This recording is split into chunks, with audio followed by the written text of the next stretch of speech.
Ndugu mgeni rasmi, kama tunavyofahamu, mwaka huu wa 2025 ni mwaka wa uchaguzi mkuu katika taifa letu. Uchaguzi wa viongozi ni jambo lenye uzito mkubwa katika kuamua mustakabali wa ustawi, amani, usalama, uhuru na ulinzi wa rasilimali za taifa letu. Kutokana na uzito wa zoezi hili la uchaguzi, sisi maaskofu tunapenda kutoa wito kwa waumini na watu wenye mapenzi mema kama ifuatavyo. Kwanza, tunaomba waamini na watu wote wenye mapenzi mema tufanye sala na maombi maalum kwa ajili ya kuliombea taifa letu amani, umoja na mshikamano wa kindugu. Tunahitaji sana tunu hizo katika taifa letu ili tuweze kuendelea kuishi kama familia moja. Pia tumwombe Mwenyezi Mungu atujalie kupata viongozi bora, wenye uwezo, waadilifu na wacha Mungu. Hii itatuwezesha kuwa na viongozi wasio na ubinafsi, bali wenye uzalendo wa kweli na walio tayari kujenga jamii ya Tanzania katika misingi ya ukweli, haki, uadilifu, upendo, ustawi na uhuru kwa wote. Neno la Mungu katika kitabu cha Mithali sura ya 29 aya ya 2 linasema, waadilifu wakifanikiwa watu hufurahi, waovu watawalapo watu huugua. Tunaomba watu wetu wasiugue. Ndugu mgeni rasmi, viongozi wa serikali katika nyakati tofauti tofauti wamesikika wakiwahakikishia wananchi kuwa uchaguzi wa mwaka huu utafanyika kwa misingi ya haki, usawa na uhuru. Tunaomba kauli hizi nzuri na za kutia moyo za viongozi wetu zionekane kwenye matendo katika hatua zote za uchaguzi, kwani baadhi ya matukio tuliyoyashuhudia katika jamii yetu hayaonyeshi kuwa watendaji au wasimamizi wa sheria wanatekeleza kile kinachoahidiwa na viongozi wetu. Kinachoahidiwa hakiendani na kile kinachotendeka. Ndugu mgeni rasmi, kwa muda mrefu kumekuwa na sauti zinazotaka katiba na sheria zinazosimamia uchaguzi katika nchi yetu zifanyiwe marekebisho au maboresho ili ziendane na hali halisi ya demokrasia ya vyama vingi katika nchi yetu.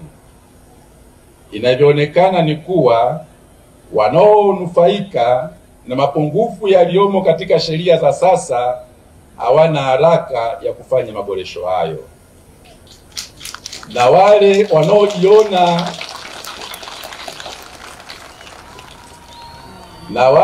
wanaojiona wanaathirika na mapungufu hayo ndio wanaopaza sauti kutaka kufanya mabadiliko ya katiba na sheria za uchaguzi.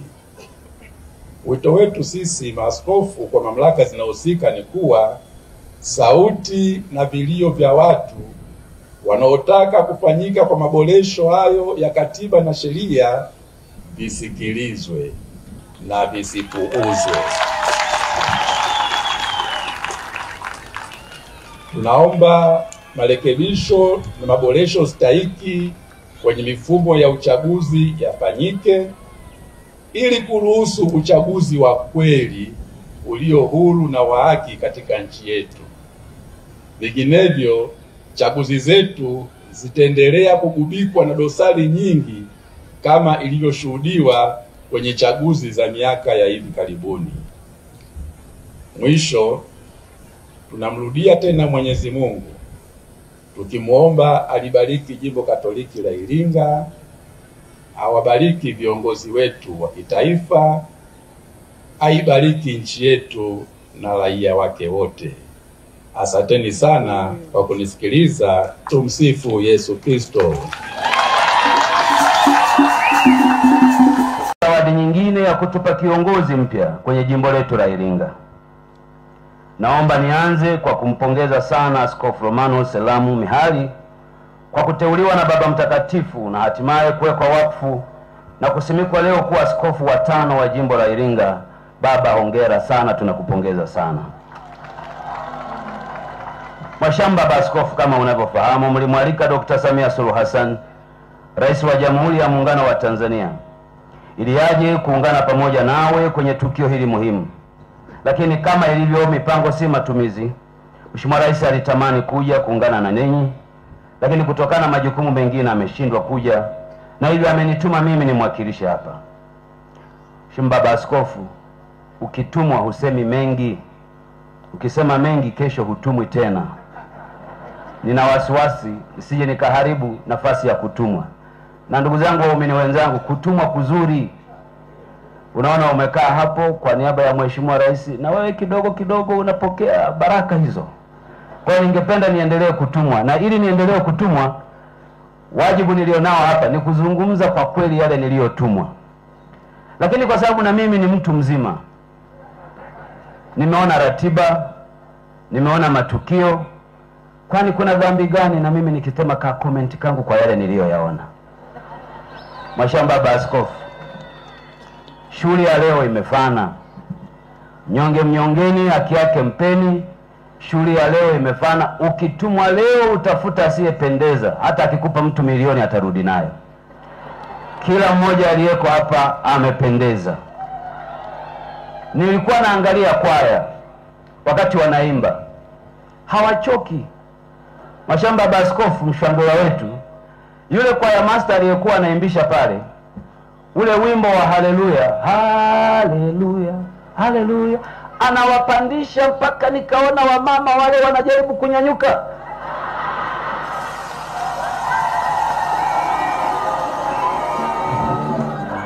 Moyoni nikawa nasema, kwaya master, taratibu, situumizie watu.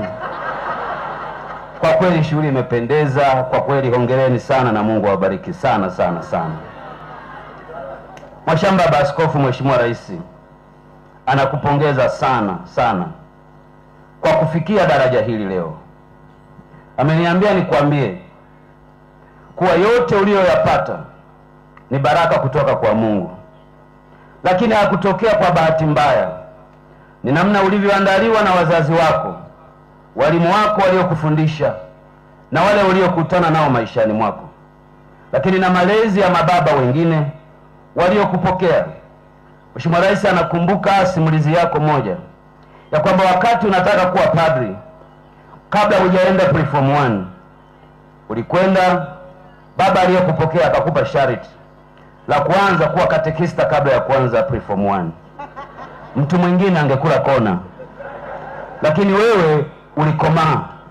Vijana wa mjini wanasema uliamua, ukawa katekista kabla ya kwenda preform 1, na baadaye ndoto uliyokuwa nayo ya kuwa padri ukaifikia.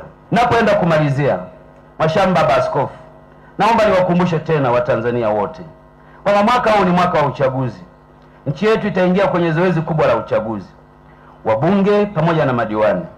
Kwa heshima kubwa na unyenyekevu mkubwa, nitumie fursa hii kuwaomba viongozi wa kanisa, kama mlivyoahidi hapa, na mimi nimefurahi sana, na Mheshimiwa Rais nitamwambia ni ahadi ya kanisa kuendelea kuliombea taifa letu liwe na amani.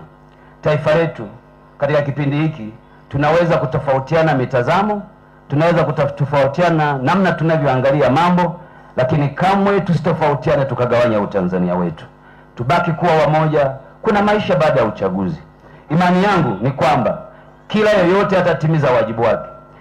Na ujumbe aliousema makamu wa rais wa baraza la maaskofu, jamani, ngojeni niwaambieni, askofu akisema jambo hajibiwi. Hapa ni amina. Baba, nimepokea amina yote uliyoyasema. Lakini jambo moja ambalo na uhakika nalo, rais wetu amekuwa kinara wa kutamani wa Tanzania tuwe pamoja. Kama tungechukua muda kidogo tukakumbuka alivyopokea nchi, hali tuliyokuwa nayo, na hata aliyosema tuanzishe kukutana na kujadiliana masuala yanayohusu nchi yetu.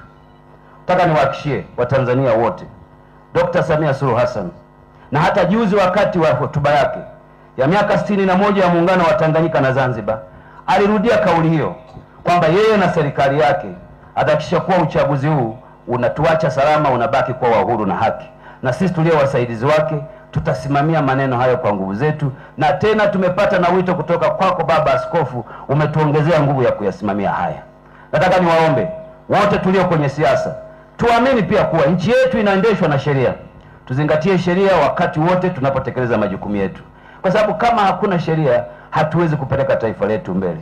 Baba Askofu, nataka nikuhakikishie kuwa yote mlioyasema nitayachukua kama yalivyo, nitampelekea Mheshimiwa Rais, na yale ambayo yanaanguka kwenye dawati langu tutaanza kuyafanyia kazi mara moja. Bahati nzuri waziri anayesimamia uratibu tuko naye Mheshimiwa Rukuvi, yatafanyiwa kazi yote, kwa sababu kwa kweli tukubali tukatae, lazima Watanzania waseme wanachokiona mahali fulani, lakini ni muhimu pia tukubali ukweli kwamba kazi kubwa imefanyika.